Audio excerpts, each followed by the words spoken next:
Renungan Pagi Maranatha oleh Ellen G. White, 5 Juli 2026. Mari kita berdoa. Bapa kami yang di sorga, Allah pencipta langit dan bumi, laut dan segala isinya, Allah yang maha besar, maha kuasa, sumber segalanya, yang kami sembah selalu melalui anak-Mu yang tunggal, Yesus Kristus. Terpujilah Yesus, anak Allah yang maha tinggi, yang adalah gembala kami yang baik. Pada pagi hari ini kami bersyukur boleh bangun dan berbakti dan sebagaimana membaca dan mendengarkan nasihat firman-Mu, kiranya ini menjadi sukacita bagi kami semua, bahwa dalam masa aniaya Engkau ya Yesus adalah pelindung kami. Beserta kami sepanjang perbaktian ini kehendak-Mu yang jadi, ampun kami akan dosa dan salah, karena kami berdoa hanya dalam nama anak Allah yang tunggal, Yesus Kristus, yang adalah Tuhan dan Juru Selamat kami.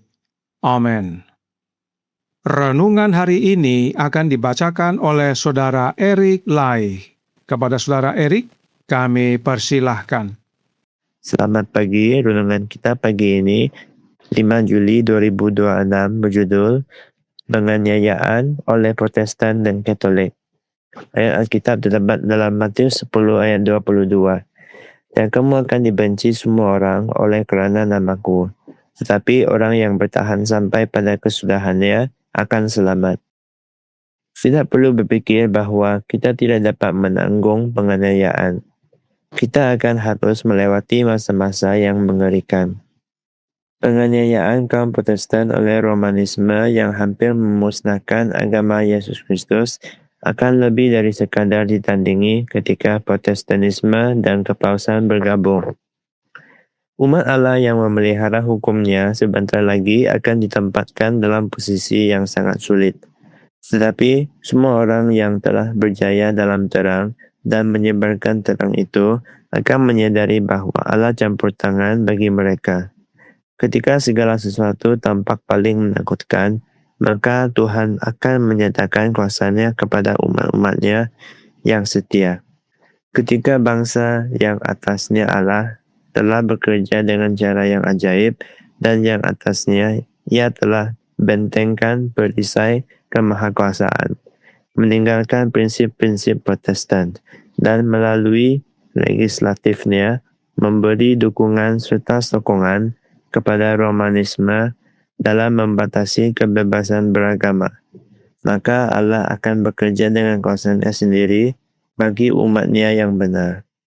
Tirani Roma akan dijalankan, tetapi Kristus adalah tempat perlindungan kita. Ketika gereja-gereja besar di Amerika Serikat bersatu atas pokok-pokok doktrin yang mereka miliki bersama, mempengaruhi negara untuk menegakkan dekret mereka dan menopang lembaga-lembaga mereka, maka Protestan Amerika akan membentuk suatu gambaran dari hierarki Roma, dan penjatuhan hukuman sipis atas para penentang akan tak terelakkan.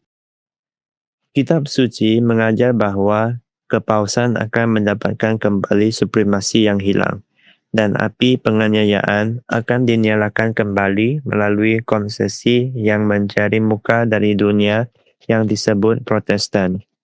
Dalam masa bahaya ini, kita hanya dapat berdiri sejauh kita memiliki kebenaran dan kuasa Allah. Prospek untuk dibawa ke dalam bahaya dan kesusahan pribadi tidak perlu menimbulkan keputusasaan, tetapi seharusnya mempercepatkan semangat dan harapan umat Allah. Sebab masa bahaya mereka adalah waktu bagi Allah untuk memberikan kepada mereka pernyataan kuasa-Nya yang lebih jelas. Sekian renungan kita pagi ini. Tuhan Yesus memberkati. Terima kasih atas penatalainan Saudara Eric.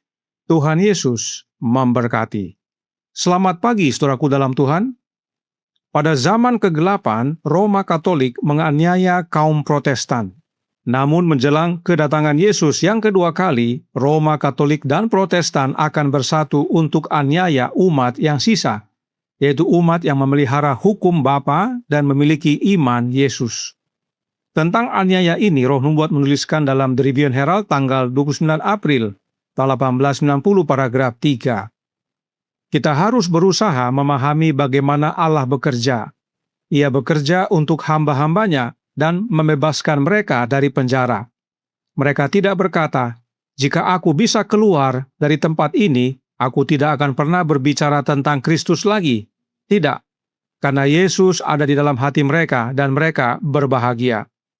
Allah selalu berada di sisi umatnya dan Ia tidak pernah meninggalkan mereka. Ia tidak pernah memberikan cobaan kepada anak-anaknya tanpa Ia akan ada di sana untuk membantu.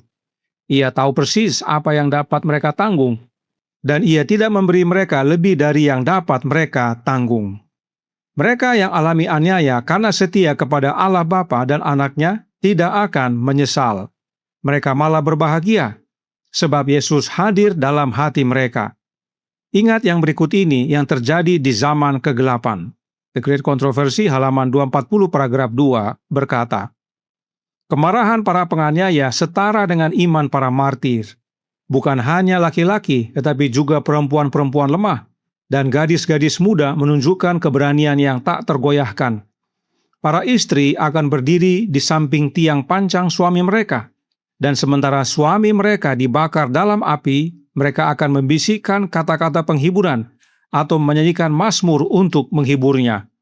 Gadis-gadis muda akan berbaring di kuburan hidup mereka, seolah-olah mereka memasuki kamar tidur malam mereka, atau pergi ke panggung dan api mengenakan pakaian terbaik mereka, seolah-olah mereka akan pergi ke pernikahan mereka." Ini semua karena Kristus hadir dalam hati mereka. Sebab di luar Yesus, kita tidak dapat berbuat apa-apa. Mereka yang di luar Yesus akan berteriak-teriak histeris, marah-marah, bahkan memaki-maki karena suaminya dibakar. Tetapi umat Tuhan memiliki Kristus tinggal dalam hati mereka, merasakan damai, bahkan bisa bernyanyi saat suaminya dibakar hidup-hidup. Dan jika terjadi kegagalan, Roh Nubuat berkata dalam The Review and Herald tanggal 29 April tahun 1890 paragraf 3, "Jika mereka gagal, itu karena mereka tidak dengan iman membawa kesulitan mereka kepada Allah sebagai seseorang yang akan menolong mereka. Allah tidak meninggalkan. Ketika manusia gagal, itu karena mereka tidak memanfaatkan berkat yang telah Allah sediakan. Mereka tidak percaya kepada Tuhan." Oleh sebab itu, renungan pagi hari ini berkata dalam Maranatha halaman 194 paragraf 2, "Tidak perlu berpikir bahwa kita tidak dapat menanggung penganiayaan. Kita akan harus melewati masa-masa yang mengerikan."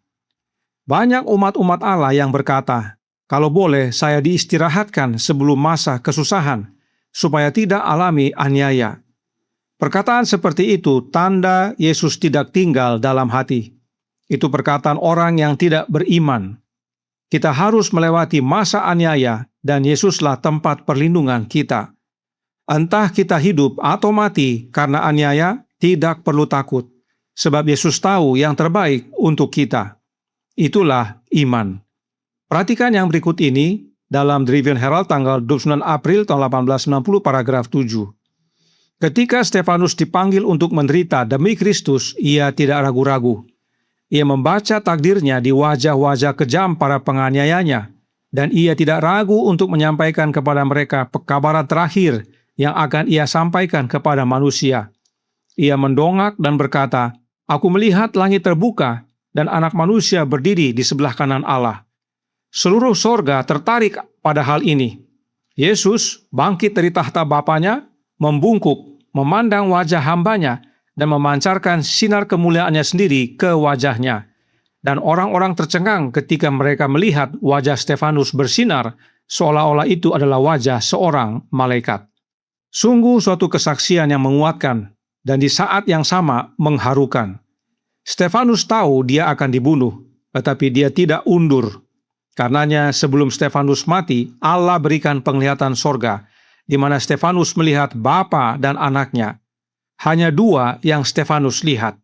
Tidak ada Trinitas. Stefanus melihat Yesus bangkit dari tahta Bapanya dan memancarkan sinar kemuliaannya kepada Stefanus. Stefanus mati dalam kemuliaan Tuhannya. Stefanus mati dalam Yesus. Karenanya dia tidak takut, sebab barang siapa mati dalam Yesus, ada jaminan kebangkitan saat Yesus datang kedua kali. Oleh sebab itu, renungan pagi hari ini berkata dalam Maranatha halaman 194 paragraf 6. Kitab suci mengajarkan bahwa kepausan akan mendapatkan kembali supremasi yang hilang, dan api penganiayaan akan dinyalakan kembali melalui konsesi yang mencari muka dari dunia yang disebut Protestan. Dalam masa bahaya ini, kita hanya dapat berdiri sejauh kita memiliki kebenaran dan kuasa Allah. Prospek untuk dibawa ke dalam bahaya dan kesusahan pribadi tidak perlu menimbulkan keputusasaan, tetapi seharusnya mempercepat semangat dan harapan umat Allah. Sebab masa bahaya mereka adalah waktu bagi Allah untuk memberikan kepada mereka pernyataan kuasanya yang lebih jelas. Saudaraku dalam Tuhan, tidak perlu takut akan masa aniaya, sebab pada masa itu Allah akan menyatakan kuasanya. Dan itulah menjadi kesaksian tertinggi tentang umat sisa, bahwa Allah beserta mereka. Karenanya jangan takut akan masa kesusahan yang belum pernah terjadi. Persiapan kita yang utama menghadapi masa itu adalah dengan menerima Kristus tinggal dalam hati kita. Di dalam Yesus, kita dapat seperti Stefanus, berdoa dan mengampuni saat dibunuh. Oleh sebab itu, Roh Nubuat berkata dalam The Rivian Herald tanggal 29 April tahun 1890 paragraf 11. Saudara-saudara, sekarang kita akan menghadapi krisis. Marilah kita menghadapi ujian ini dengan gagah berani, menggenggam tangan kuasa yang tak terbatas. Allah akan bekerja untuk kita. Kita hanya perlu menjalani hidup satu hari demi satu hari.